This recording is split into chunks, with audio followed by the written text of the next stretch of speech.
All right, my name is Dr. Margot Bram, and I'm a high school teacher at Lower Moreland High School, and I teach biology to sophomores and AP biology. All right, so can you give us some background information about your life and the process throughout your education? I would say that I knew I loved biology from at least 7th grade, and both my parents were chemists.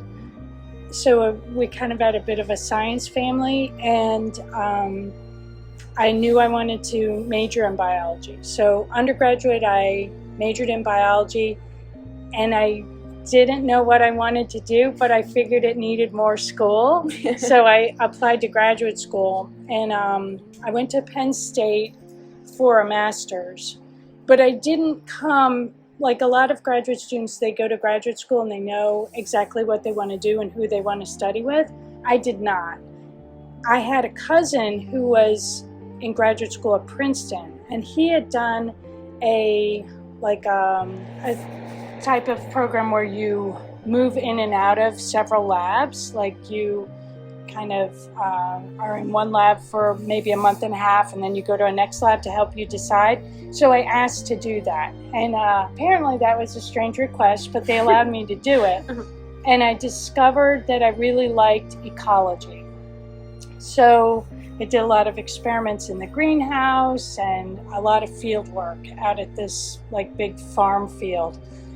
And by that time, I had been a teaching assistant as part of my graduate school that paid for my graduate school.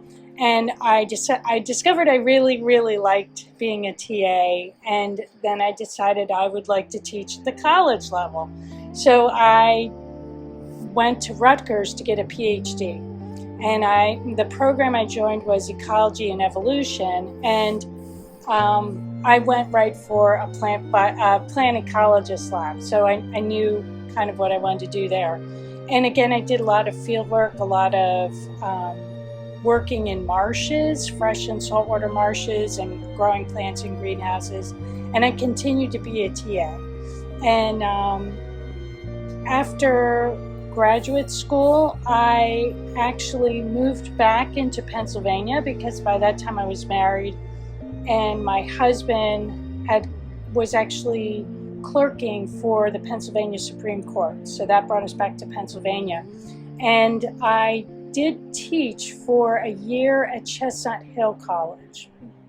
And while I was there, I somehow met someone in Brenda Casper's lab, she's an ecologist, plant ecologist at Penn. And this person told me of a person she knew who was looking for a postdoctoral student. And that's how I got to be a postdoc student at the Academy of Natural Sciences down in Philadelphia. They have an environmental group called the Patrick Center for Environmental Research. And so I was there for maybe 3 to 4 years doing research, but really missed the teaching. And while I was there, I did teach a couple semesters at Arcadia. But by that time, I realized I did not want to move my family all over the country to some kind of liberal arts college where I might not even get tenure. We liked living where we were. And ecology is not a huge thing when you're in a really urban area. So one of my students actually, who was a little bit older than I was at Arcadia, said, "Oh, you should consider teaching at the secondary education level."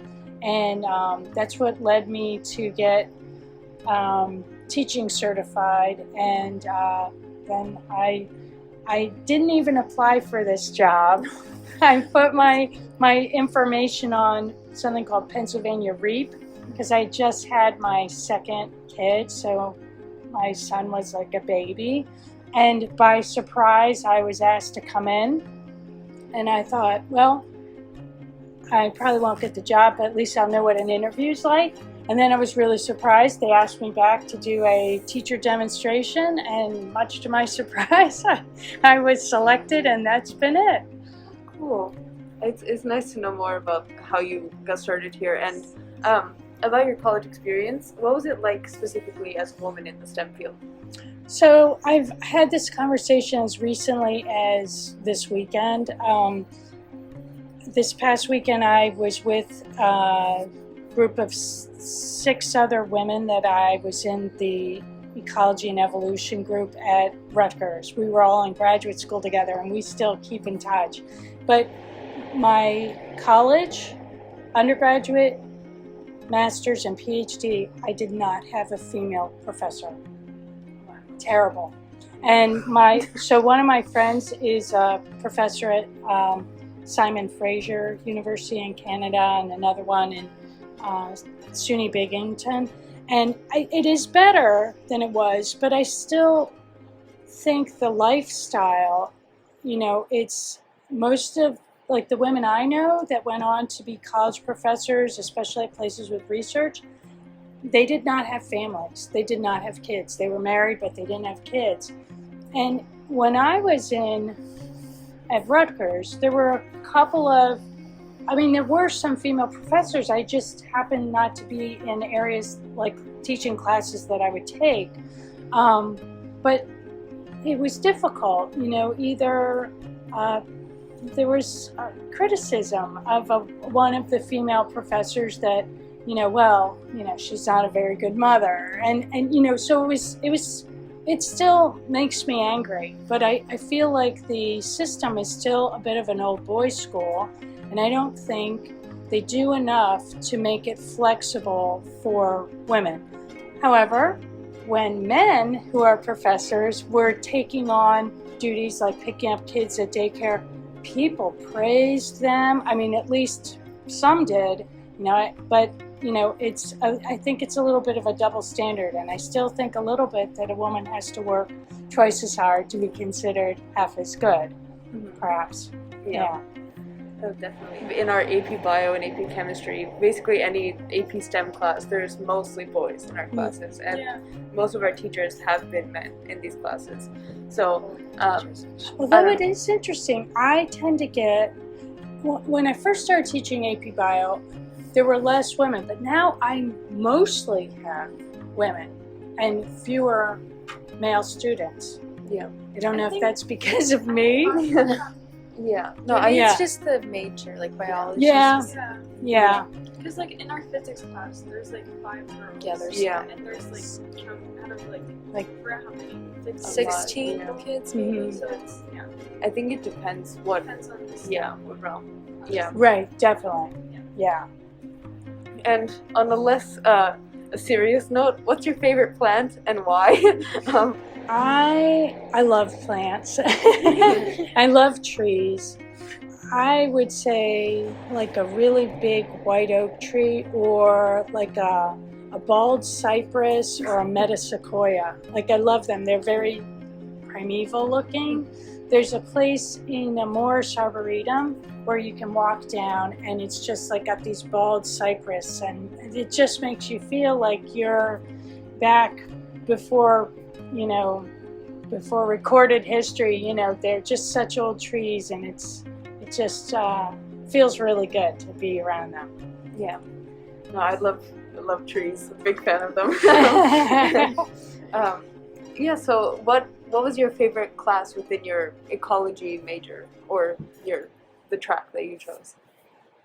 I love physiology. I took a couple classes, I took ecological physiology or something, and some, in undergraduate, animal physiology. I feel like it's a storytelling. This happens, which causes that to happen, and then the gates fly open. So I just kind of like that a lot.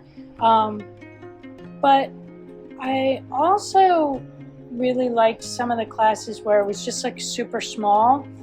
There was a professor at Rutgers who, there was just some interest in a handful of us, and he said, well, should I develop a class for that? And it was angiosperm reproduction, and it was so fun. And we looked at cool slides, and we went to the Brooklyn Botanical Garden. So I guess sometimes it's not so much the subject, but the setting that makes it really good. Yeah. But I must also say, I love art history too. So the thing I missed most about graduate school, because I went to like a liberal arts college, was that I missed, like when you're in graduate school, you're only taking biology or ecology, and I missed the balance. I love taking a wide range of different classes. Yeah. To add on to what you were saying about the environment of the class, like specifically AP Bio was like not all of the topics were my favorite. Like I wasn't. Not all of the topics are my favorite. Yeah. I can honestly say that. Yeah. No, but it was still like the environment made it so much nicer, and just the ability to kind of mess around and like grow plants and have the chance to talk with peers and not have a very high stress environment was really helpful. That's good. Yeah. And I think that it was like a smaller class. I know, I do like that. It's like a little family. Yeah. And I have a really small class this year with 6 people. oh my gosh. Or 6 or 7. 7. 1, 2, 3, 7. Yeah. Yeah. Yeah. But it's always the smaller classes that are nicer. And I feel like it was just such a welcoming environment. Like it was, I don't know, most topics were not easy, especially the cellular respiration unit. And that's what I just started today. Oh gosh. Oh my gosh, that makes... Yes, see, that's why I do like that. But it was the most challenging. Yeah. Yeah. Yeah. No, definitely. But since you have been an AP Bio teacher for a while, what has been your favorite teaching moment? Or like what has a student taught you? Actually, I do love it because I learn from students all the time. I love when students ask me questions that sometimes I've absolutely never thought of. And so like I've probably gone over this topic like, 2 or 3 decades, and like when someone asks something that I've never thought of, I love it, and I love to write it down and then to figure it out, because to me that's the best part, to learn more. One of the best times I ever had, a number of years ago, I had a student who was really, really brilliant, but autistic. And we had a really small class too, and he was the only male, everyone else was female, so it's just like had such a good atmosphere. And I watched him sort of open up a little bit through the year. Like one day he came in with popcorn to share with everyone. He had gone to a microwave, and then right before like winter break we played Biology Pictionary, and everyone was chanting his name. And he went up and he was just like smiling and laughing, hands down. Oh, the best moment. Was that like a while ago or was it more recent? Yeah, no, that must have been, I don't know, at least 8-9 years ago or so. Yeah, I don't know, but it was so great. Oh, that sounds adorable. And all right, so we're nearing the end of the questions, but on a separate thing, what is the one piece of advice that someone has ever given you, like academic or otherwise, that has always stuck with you? I don't know if it's advice. I feel like for myself, I feel like I tell my own children, don't close doors too early. I've seen some people in graduate school, like they came in, I'm definitely going to study this with this person. And you get like a few years into it and then they just hate it. They don't like it. And then they have to kind of start over. And I feel too, sometimes there's too much pressure going into even undergraduate to like know what your major is. And some schools make you, like even as biology major, like channel it after the first year or second year. I think it's good to keep like doors open and like kind of find out what you don't like and then keep looking to see what you still have. I guess that's what I would say. Just don't get too tunnel vision. Like just, keep things open. And I know for myself, I really didn't like molecular stuff that much. Like I was much more a field person, being in dirt and bugs and plants and stuff. But as I've gotten older, if I could live and do it again, like I would probably go into a molecular field now. Like I have a lot of interest in that. So I think it's just good to just keep your options open. All right, and then what did you realize, when was the first time that you realized what it was like to be a woman in STEM? I don't know. I mean, my mom was a chemist at a time when she was like the only female who got a a degree in chemistry. She was at Albright. And so she used to always say that kind of stuff to me. But I mean, I'm telling you, the group of women that I was with this weekend, it's such a supportive system. So I feel like there was so much support from my fellow women in science. I just still feel like the system needs to change a little more to make it easier so that women don't have to choose between family or career as a professor, you know, that you can actually, you know, they need to make some changes so you can have it, so you can do both, you know, so they don't lose those type of women. Yeah.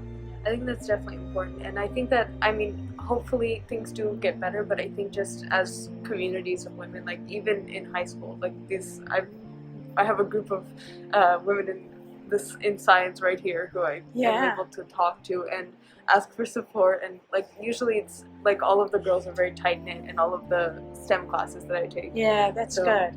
Yeah.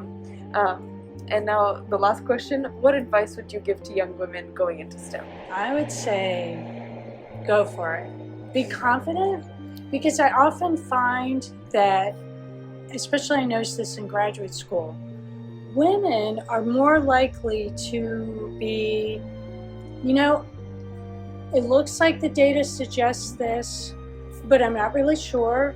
It's possible I may have done something wrong. I'm going to repeat my experiment. Men are more like, yep, nope, this is what happened. This caused this, you know, and they're confident, sometimes even overconfident. But I feel like that's just the nature of women. Women are more likely to see gray, and, you know, at least at younger ages, men are more likely to see black or white. And I think, I don't think that women should try to be like men, because I think really what needs to happen is the system needs to change to incorporate both male and female viewpoints. But I think that, you know, women should not be afraid about being confident, and, you know, and to have that, surround themselves with people that lift them up. Mm-hmm. Yeah. Thank you so much for your time. Sure. I really appreciate this. And we're really excited that you were our first speaker in a while on our podcast. So great. thank you so much. Sure.